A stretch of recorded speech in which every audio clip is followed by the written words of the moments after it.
Hello guys, welcome back to my YouTube channel. അപ്പം ഞാൻ ഇന്ന് വന്നിട്ടുള്ളത് എന്തിനാണെന്ന് നിങ്ങൾക്ക് മനസ്സിലായിട്ടുണ്ടാവില്ലേ? നമ്മുടെ തമ്മനയിൽ കണ്ടപ്പോൾ അതവിടെ നിൽക്കട്ടെ. അപ്പോൾ നമ്മൾ ഇങ്ങനെ ഇരുന്നിട്ട് വീഡിയോ ഇട്ടിട്ട് കുറച്ചധികം നാളായി. വയ്യായിരുന്നു ഗൈസ്, അതുകൊണ്ടാണ് എന്നെ യൂട്യൂബിലൊന്നും കാണാഞ്ഞത്. ഷോർട്സൊന്നും അങ്ങനെ അപ്ലോഡൊന്നും ചെയ്യുന്നുണ്ടായിരുന്നില്ല, കാരണം തീരെ വയ്യ, മൂക്കും വയ്യ, എനിക്കും വയ്യ. ഇപ്പോഴാണൊന്ന് തല പൊങ്ങിയത്. അപ്പോൾ ഞാൻ ഈ ഇടയ്ക്കാണ്, ഇപ്പോൾ 2 ദിവസം മുന്നേ ആണ് ഞാനൊരു യൂട്യൂബ് വീഡിയോ കാണാനിടയുണ്ടായി.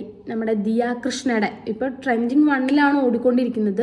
78 ലക്ഷത്തോളം ആൾക്കാർ കണ്ടിട്ടുണ്ട്. കുറേ പരാമർശങ്ങളും നെഗറ്റീവും പോസിറ്റീവും ഒക്കെ വന്നിട്ടുമുണ്ട്. അപ്പോൾ എനിക്ക് എന്താണ് പറയാനുള്ളതെന്നാണ് കേട്ടോ ഞാൻ ഇന്നത്തെ വീഡിയോയിൽ നിങ്ങളുടെ മുന്നിൽ പറയുന്നത്. അത് കണ്ടിട്ട് നിങ്ങൾക്ക് സപ്പോർട്ട് ചെയ്യാൻ പറ്റുകയാണെന്ന് വെച്ചാൽ നമ്മുടെ ചാനലൊന്ന് സപ്പോർട്ട് ചെയ്ത് സബ്സ്ക്രൈബ് ചെയ്യുക. കേട്ടല്ലോ, കമൻറ്റ് ചെയ്യാൻ വിലപിടിപ്പുള്ള നിങ്ങളുടെ കമൻറ്റുകളൊക്കെയാണ് എൻ്റെ ഒരു പ്രോത്സാഹനം, പ്രചോദനമൊക്കെ കേട്ടോ. അപ്പോൾ നമുക്ക് നേരെ വീഡിയോയിലേക്ക് കടന്നാലോ. അപ്പോൾ ഞാൻ പറഞ്ഞു വന്നത്, ദിയ കൃഷ്ണയുടെ ഡെലിവറി നടന്നിട്ടുള്ളത് ജൂലൈ 5 അല്ലേ? ജൂലൈ 5 7:16 PM വൈകുന്നേരം രാത്രി സമയത്താണ് ഡെലിവറി നടന്നിട്ടുള്ളത്. ബോയ് ബേബിയാണ്. എന്താ നിയോം അശ്വിൻ കൃഷ്ണ അങ്ങനെ എന്താണ് പേര് തോന്നുന്നു, ഞാൻ ശ്രദ്ധിച്ചില്ല, പെട്ടെന്ന് പേരങ്ങനെ വായിച്ച് വിടുകയേ ചെയ്തുള്ളൂ. നിയോം അശ്വിൻ കൃഷ്ണ എന്ന് തന്നെയാണ് കേട്ടോ പേര് വന്നിട്ടുള്ളത്. നല്ല പേരല്ലേ, എനിക്കിഷ്ടപ്പെട്ടു. അപ്പോൾ ഈ ഒരു വീഡിയോ കാണേണ്ടത് ലേഡീസിനെക്കാട്ടും കൂടുതൽ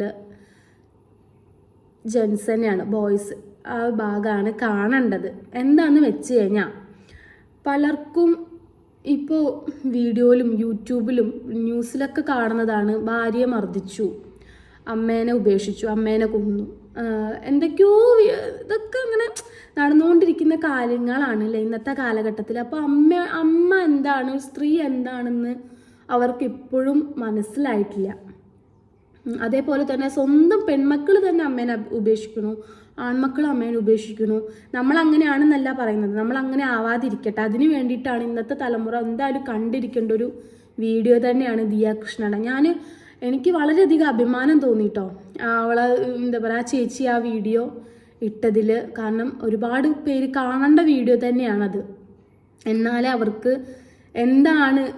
എന്ത് വേദന അനുഭവിച്ചിട്ടാണ് എല്ലാവരും പുറത്തേക്ക് വരുന്നത് എന്നുള്ളൊരു ഇത് മനസ്സിലാവത്തുള്ളൂ.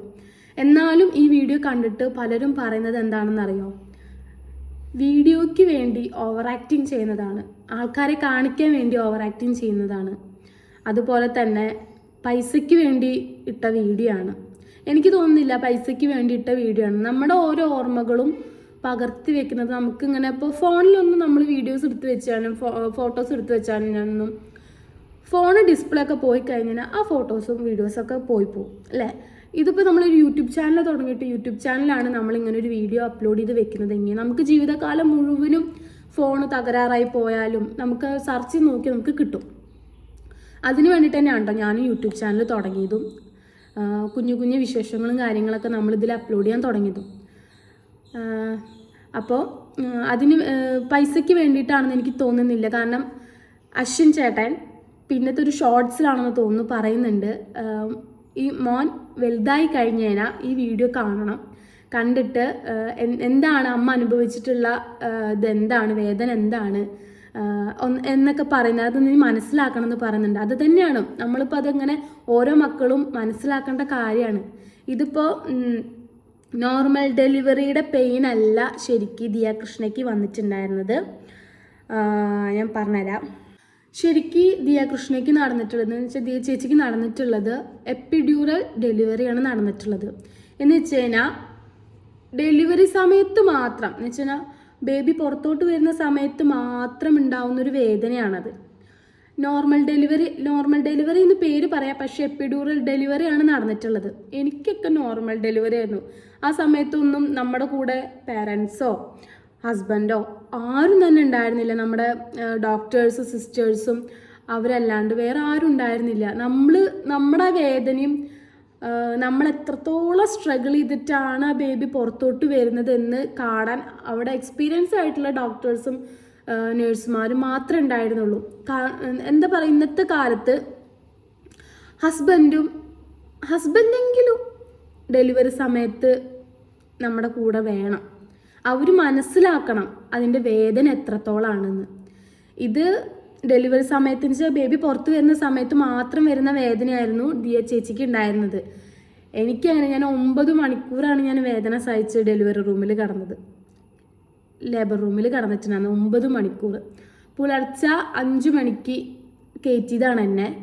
5, 6, 7, 8, 9, 10, 11, 12, 13, 1:16 എൻ്റെ ഡെലിവറി നടന്നിട്ടുണ്ടായിരുന്നത്. 9 മണിക്കൂറോളം ഞാൻ വേദന സഹിച്ചിട്ടാണ് എൻ്റെ മോള് പുറത്തോട്ട് വന്നിട്ടുണ്ടായിരുന്നത്. അപ്പോൾ നമ്മുടെ കൂടെ ആരുമില്ല കേട്ടോ. നമുക്ക് അമ്മ എന്ന് വിളിച്ച് കരയാമെന്ന് മാത്രമല്ലാണ്ട് നമ്മളെ അടുത്ത് വന്ന് ആശ്വസിപ്പിക്കാൻ സിസ്റ്റർമാരും ഡോക്ടേഴ്സും അല്ലാണ്ട് ഒരു 10 മിനിറ്റ് എൻ്റെ അമ്മേനെ ഞാൻ അത്രയും നില വിളിച്ചിട്ട് ഞാൻ അമ്മേനെ കയറ്റിപ്പിച്ചു. ഒരു 10 മിനിറ്റ് അമ്മ നിർത്തിയിട്ട് എന്താ പറയുക, അപ്പം എന്നോട് എന്താ പറയുന്നതറിയോ, നിൻ്റെ ഫ്രണ്ട്സൊക്കെ പ്രസവിച്ചില്ലേ, പിന്നെ നിനക്കെന്താ എൻ്റെ കുട്ടിക്ക് പറ്റുന്നതാണ് എൻ്റെ അമ്മ പറഞ്ഞത്. അത് കേട്ടപ്പോൾ പിന്നെ കുറച്ചും കൂടി ആശ്വാസമായി. എനിക്ക് ആ സീനൊക്കെ ആലോചിക്കുമ്പോഴിപ്പോഴും കരച്ചിൽ വരും ആലോചിക്കുമ്പോൾ. സത്യം പറഞ്ഞാൽ ദിയ ചേച്ചിയുടെ വീഡിയോ കണ്ടപ്പോൾ ഞാൻ എന്നെ തന്നെയാണ് ദിയ ചേച്ചിയുടെ കണ്ടത്. പക്ഷെ ഞാൻ പറഞ്ഞില്ല, ആ സമയത്ത് നമ്മുടെ കൂടെ പേരൻസോ ഹസ്ബൻഡ് ആരും തന്നെ ഉണ്ടായിരുന്നില്ല. നമ്മൾ ഒറ്റയ്ക്ക് ആ വേദന സഹിച്ച് അത്രയും, ഞാൻ പറഞ്ഞു 9 മണിക്കൂറോളം വേദന സഹിച്ചിട്ടാണ് ഞാൻ പ്രസവിച്ച്. നോർമൽ ഡെലിവറി ആയിരുന്നു. അപ്പോൾ ഇത് എത്രയോ ദിയ ചേച്ചി എത്രയോ ഭാഗ്യവതിയാണ്. അമ്മേനോട് അമ്മ എനിക്ക് പേടിയാവുന്നു എന്നൊക്കെ പറഞ്ഞ് കരയുമ്പോൾ ഞാൻ ആഗ്രഹിച്ചു പോയി ആ സമയത്ത് എൻ്റെ അമ്മയും എൻ്റെ ഹസ്ബൻഡും എൻ്റെ കൂടെ ഉണ്ടായിരുന്നെങ്കിൽ എന്ന് ആഗ്രഹിച്ചു പോയിട്ടുണ്ട് ഞാൻ. ഇനിയിപ്പോൾ ചാൻസ് ഇല്ലല്ലോ. നമ്മുടെ ഡെലിവറി കഴിഞ്ഞു, ഇപ്പോൾ 2 വർഷമായി, മോൾക്ക് 2 വയസ്സ് കഴിഞ്ഞു. എല്ലാ ഹോസ്പിറ്റലുകളിലും ഒരു നിയമമായിരിക്കണം. ഒരു നിയമം കൊണ്ടുവരണം. ഡെലിവറി സമയത്ത് ഹസ്ബൻഡ് കൂടെ നിൽക്കണം എന്നുള്ളത്. അവർ മനസ്സിലാക്കട്ടെ നമ്മുടെ ലേഡീസ് എത്രത്തോളം പെയിന് അനുഭവിക്കുന്നുണ്ടെന്ന്. എത്രയോ വാര്യല്ലുകൾ പൊട്ടിയിട്ടാണ് ഈ ഒരു ബേബീനെ നമ്മൾ പുറത്തോട്ട് കൊണ്ടുവരുന്നത്. എല്ലാവരും കൂട്ടത്തോടെ നിന്നിട്ട് ആ ഡെലിവറി സമയത്ത് ദിയ ചേച്ചി കരയുമ്പോൾ എല്ലാവരും സമാധാനിപ്പിച്ചിട്ട്, അഹാന ചേച്ചിയും അതേപോലെ ഇഷാനി തന്നെയല്ലേ ചേച്ചിയുടെ പേര്, എനിക്ക് അറിയത്തില്ല കേട്ടോ. ചേച്ചി ആവില്ല, എൻ്റെ അനിയത്തിയുടെ പ്രായം ഉണ്ടാവുള്ളൂ. ഇഷാനി, ദിയ, എന്തൊക്കെയോ പേരുണ്ട്, എനിക്ക് കറക്റ്റായിട്ട് ഓർമ്മ കിട്ടുന്നില്ല. അപ്പോൾ അവരൊക്കെ കൂടെ നിന്നിട്ട് ആ അമ്മയുടെ കൈ പിടിച്ചിട്ട് അശ്വിൻ എന്ന് വിളിക്കുന്ന ആ വിളിയൊക്കെ കേൾക്കുമ്പോണ്ടല്ലോ സത്യം പറഞ്ഞാൽ നെഞ്ഞു പൊട്ടിപ്പോവും. പക്ഷേ നമുക്ക് പെണ്ണുങ്ങൾക്ക് അറിയുള്ളൂ, പ്രസവിച്ച് കഴിഞ്ഞ പെണ്ണുങ്ങൾക്ക് അറിയുള്ളൂ അതിൻ്റെ വേദന എത്രത്തോളം ആണെന്ന്. എന്നാലും ദിയ ചേച്ചി എത്രയോ ഭാഗ്യവതി, എത്രയോ എന്ന് പറഞ്ഞാൽ എത്രയോ ഭാഗ്യവതിയാണ്. നമുക്കൊന്നും സ്വപ്നം കാണാൻ പറ്റാത്ത രീതിയിലാണ് ദിയ ചേച്ചിയുടെ ഡെലിവറി നടന്നിട്ടുള്ളത്. എന്താ പറയുക, അശ്വിൻ ചേട്ടൻ അത്രയും കൂടെ നിന്നിട്ടുണ്ട്. ഒരു ഹസ്ബൻഡ് എത്രത്തോളം വൈഫിൻ്റെ കൂടെ സപ്പോർട്ട് ചെയ്ത് നിൽക്കാൻ പറ്റുമോ അത്രത്തോളം സപ്പോർട്ട് ചെയ്ത് നിന്നിട്ടാണ് ആ ഡെലിവറി നടന്നിട്ടുള്ളത്. എനിക്ക് ഭയങ്കരമായിട്ട് പ്രൗഡ് തോന്നിയിട്ട് ഭയങ്കരമായിട്ട് സന്തോഷം തോന്നി ആ വീഡിയോ കണ്ടപ്പോൾ. എല്ലാവരും കാണണം. 78 ലക്ഷം ഒന്നും കണ്ടാൽ പോരാ, ഇനിയും ലക്ഷക്കണക്കിന് ആൾക്കാർ കാണേണ്ട ഒരു വീഡിയോ തന്നെയാണത്. എല്ലാവരുടെയും മനസ്സിലുണ്ടായിരിക്കണം ആ വീഡിയോ. ഏതൊക്കെ ഡോക്ടേഴ്സൊക്കെ റിയാക്ട് ചെയ്തിട്ടുണ്ട് അതിനെ പറ്റിയിട്ട്. ഇത്രയും പേര് ഇങ്ങനെ ദിയ ഭാഗ്യവതിയാണ് എന്നൊക്കെ പറഞ്ഞിട്ടുള്ള വീഡിയോ. പിന്നെ നമ്മളിപ്പോൾ എത്രത്തോളം വേദന സഹിച്ചാലും ആ ഡെലിവറി കഴിഞ്ഞിട്ട് ആ കുഞ്ഞിൻ്റെ കരച്ചിൽ, ആ ചോര കുഞ്ഞിൻ്റെ കരച്ചിൽ നമ്മൾ കേൾക്കുമ്പോൾ നമ്മളെ ഡെലിവറി പെയിനൊന്നുമല്ല, അതൊരു സുഖപ്രസവം എന്ന് പറയില്ലേ. ഈ സുഖപ്രസവം എന്നുള്ള പേര് വരുന്നത് ആ കുഞ്ഞിൻ്റെ കരച്ചിൽ കേൾക്കുമ്പോഴാണ് സുഖമാവുന്നത്. നമുക്ക് ആ വേദന ഒരു സുഖം എന്ന രീതിയിലാവുന്നത്.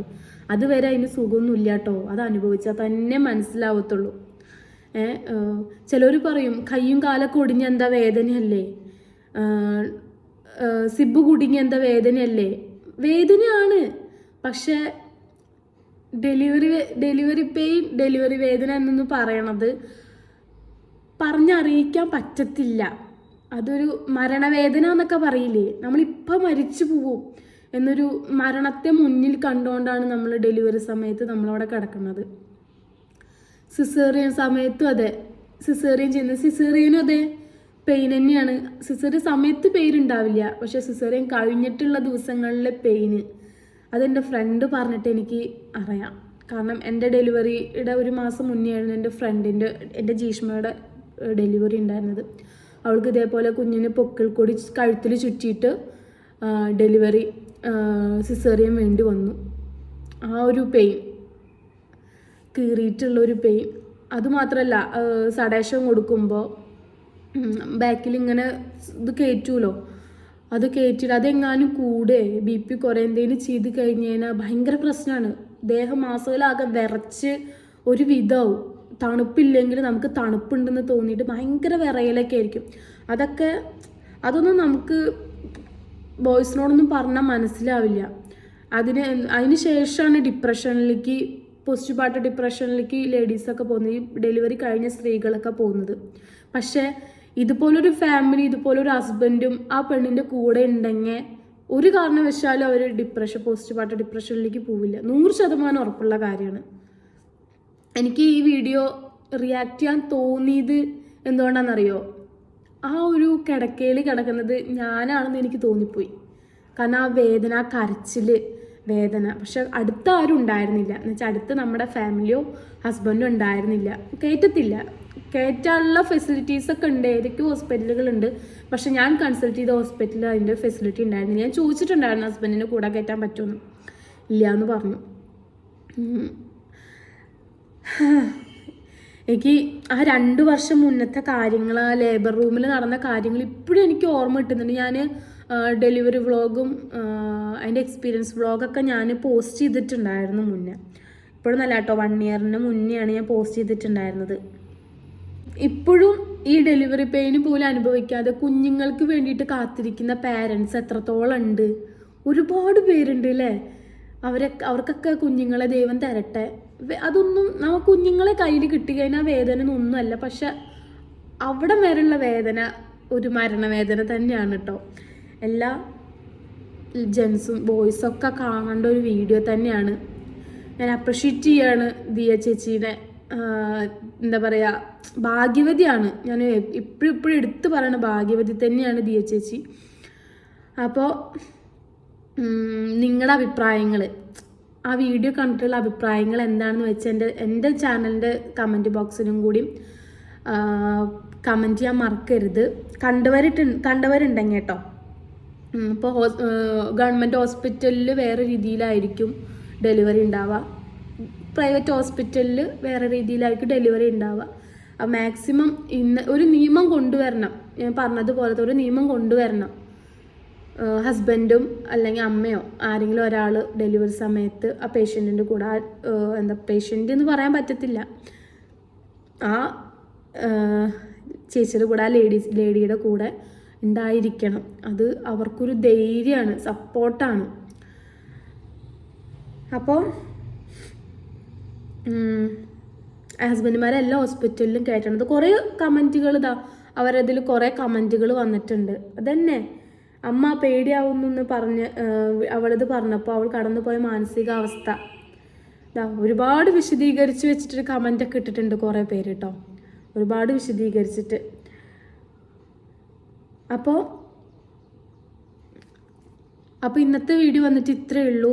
എനിക്കിതൊന്ന് റിയാക്ട് ചെയ്യണമെന്ന് തോന്നി, അതുകൊണ്ട് മാത്രമാണ് ഞാനിതൊന്ന് വീഡിയോ ആക്കി റിയാക്ട് ചെയ്തത്.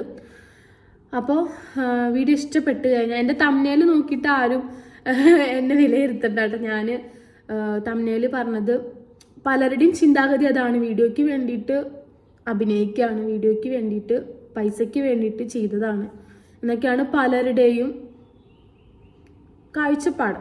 അത് മാറണം, അത് മാറുന്നെ വേണം. അത് മാറിയില്ലെങ്കിൽ ഇനിയും ഭാര്യമാർ മർദ്ദിക്കപ്പെടും, ഇനിയും അമ്മമാർ ഉപേക്ഷിക്കപ്പെടും.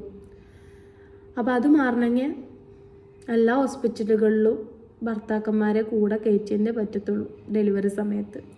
അങ്ങനെയുള്ള ഹോസ്പിറ്റലുകൾ തിരഞ്ഞെടുക്കാൻ നോക്കുക. പൈസ പോട്ടെ, പൈസ പോയാലും കുഴപ്പമില്ല, അവരും കൂടി അറിയണം അതിൻ്റെ വേദന എന്താണ് അതിൻ്റെ പെയിനെന്ന്. അപ്പോൾ ഇന്നത്തെ വീഡിയോ വന്നിട്ട് ഇത്രയേ ഉള്ളൂ. വീഡിയോ ഇഷ്ടപ്പെട്ടാൽ സബ്സ്ക്രൈബ് ചെയ്യുക. പുതിയൊരു വീഡിയോ ആയിട്ട് വീണ്ടും വരാം. ടാറ്റാ.